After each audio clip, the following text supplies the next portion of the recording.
第269章紫火丹。房间之内，萧炎缓缓地摩挲着下巴，满脸的沉阴之色。半晌后，手掌一翻，一个透明的瓶子便是出现在了手掌中。瓶子内盛装着一瓶半生紫金元。解开瓶盖，萧炎手指伸进，小心翼翼地沾了一点，顿时手指处便是传来一阵火辣辣的疼痛。抽出手指，萧炎眼睛紧紧地盯着指尖的一滴紫金元，体内斗气流淌着，然后透过手指轻轻地触摸了一下那滴紫色的紫金元，顿时砰的一声轻微闷响，一缕细小的紫色火焰从指尖处升腾而起，炽热的温度让得萧炎眼睛微微虚眯了起来。温度不错，不过可惜一滴紫金元所能造出的紫火实在是有些少。笑着点了点头，旋即萧炎略微有些惋惜的道：紫金元的所存并不多，若是一滴的量只能制造出这点子火的话，那可是有些得不偿失啊。萧炎盯着那瓶半生紫金元，皱眉低声道：不过这个小家伙也没吸取多少，怎么吐火吐得跟喷火器一样？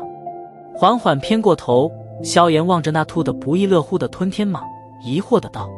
目光紧紧地盯着床榻上的吞天蟒。半晌之后，萧炎眉头轻挑，经过一阵观察，他发现在吞天蟒即将喷出紫火的刹那，其嘴中的几颗獠牙似乎是渗透出了许些唾液，而那些细微的紫色火苗在与这些唾液相遇之后，体积便是骤然暴涨了将近10几倍。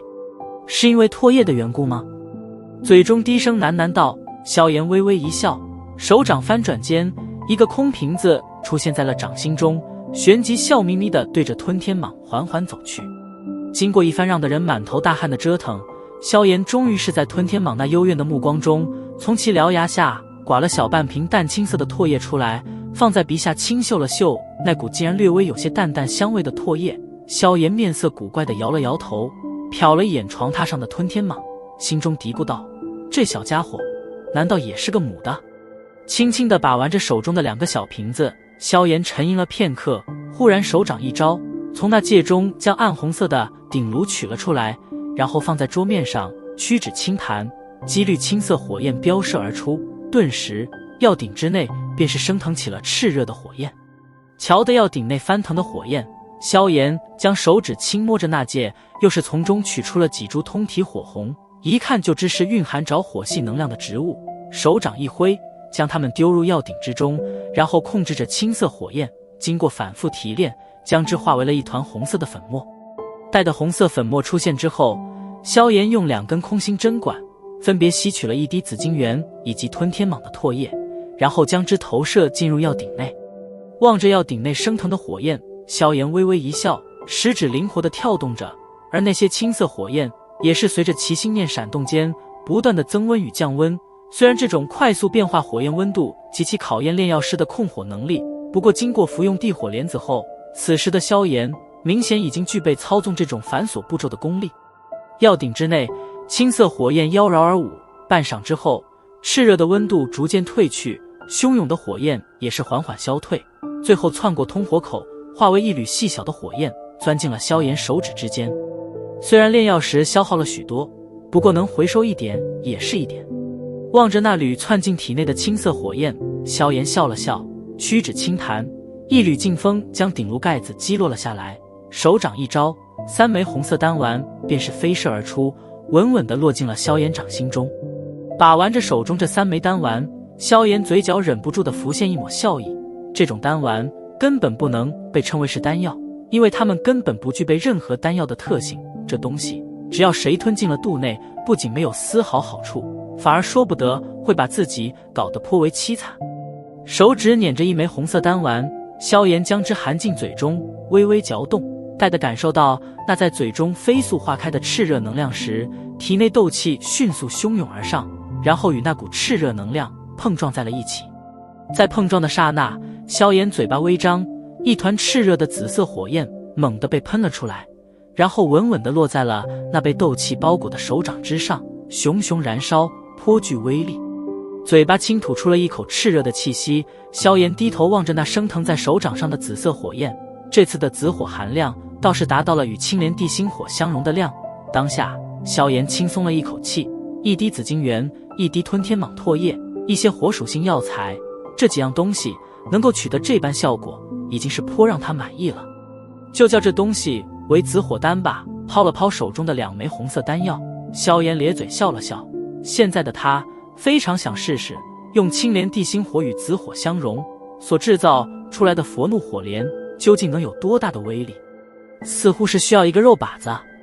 抛着紫火丹，萧炎脸庞上涌现一抹笑意，转身将那喷火喷泪的睡着的吞天蟒放进袖袍中，然后笑眯眯地行出这摇摇欲坠的房间，去寻找着肉靶子来试验这山寨版的佛怒火莲威力能有几何。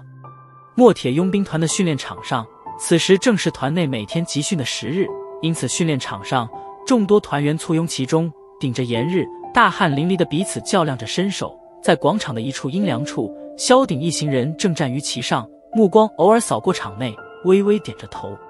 罗布先生，看来沙之佣兵团的兄弟和大家相处的还不错呀，这段时间真是有劳你了。望着场中那些因为这段时间的磨合，隔阂明显消除了许多的2团佣兵，萧鼎转头对着一旁的罗布笑道：这些可都是萧鼎团长的办法，我只不过是执行而已。罗布摇了摇头，眼角含着敬畏地瞟了一眼一旁的海波东。在一次偶然间，他可是见过这位老人出手，因此他非常清楚这位看似不起眼的老人拥有何种庞大的实力，而能够将之邀请住在佣兵团中的萧炎，则也更是让得罗布心里多出了几分忌惮。当下瞧得萧鼎发问，赶忙客气地回道：萧鼎自然是知晓后者心中的忌惮，当下与之笑谈了几句，然后便是偏头望着一旁斜靠着树干满脸愁眉苦脸的海波东，笑道：哼，海老先生，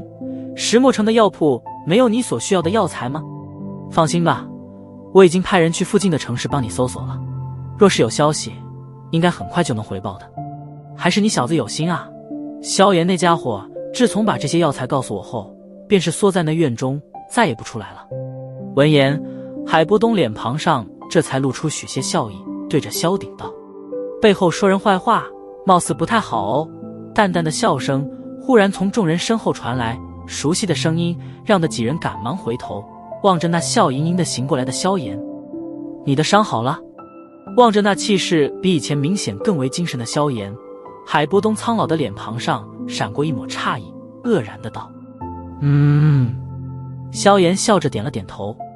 哎，果然是个变态，那么重的伤不到1个月就完全康复。瞧得萧炎点头，海波东顿时苦笑着摇了摇头，同时心中也为萧炎的手段感到心惊。笑着摇了摇头，萧炎与萧鼎几人笑谈了一会，然后目光忽然瞟到一旁的罗布身上，微微一笑，笑容却是让的后者略微有些发毛。萧炎团长。望着缓缓走过来的萧炎，罗布赶忙打着招呼：罗布先生，在墨铁佣兵团还习惯吧？萧炎笑眯眯地问道。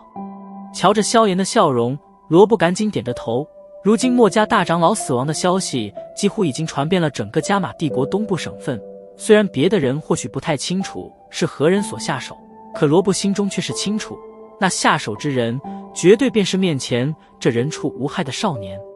罗布先生，闲来无事，能出来帮我实验一下东西吗？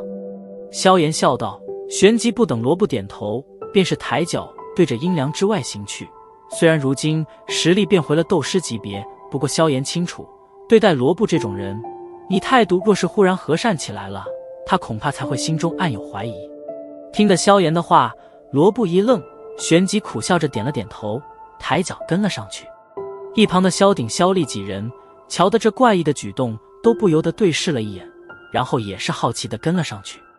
缓缓地在训练场一角停了下来，萧炎对着有些忐忑不安的罗布微微笑了笑，道：你待会尽全力防御吧，我想试试我改造的这东西能有多少威力。啊！闻言，罗布嘴角一哆嗦，脸色略微有些泛紫了起来，原来是要自己来当靶子啊。萧鼎几人皆是墨铁佣兵团的高层，瞧得他们簇拥在这里，顿时训练场上的其他团员也是围拢了过来，好奇地望着其中的萧炎与罗布。当心点！对着脸色青紫的罗布提醒了一声，萧炎手指一晃，一枚红色的丹药现了出来，然后在众人的注视下丢进嘴中，微微嚼动着，片刻后，嘴巴微张，一团炽热的紫色火焰喷了出来，稳稳地落在被斗气所隔离的手掌之上。轻轻地抛着这团紫色火焰，萧炎笑了笑，右手平探而出，青色火焰缓缓升腾而起。望着那两手颜色皆是不同的火焰，海波东微微愣了愣，旋即脸色一变，喃喃道：“奶奶的，这小子难道又想来那招？”在海波东眼中逐渐泛起惊恐之时，场中的萧炎竟然是真的开始缓缓地将双掌合了起来。瞧得萧炎这一举动，海波东脸色终于是完全的变了，脚掌猛地一跺，身形在众人那目瞪口呆的注视下，闪电般的飙射上了天空，跳着脚尖声道：“萧炎，你个疯子，上次没把人搞死，你这次还想来？”抬头望着那在半空中暴跳如雷的海波东，萧炎满脸错愕，他没想到老家伙竟然会如此惧怕自己的那副怒火莲。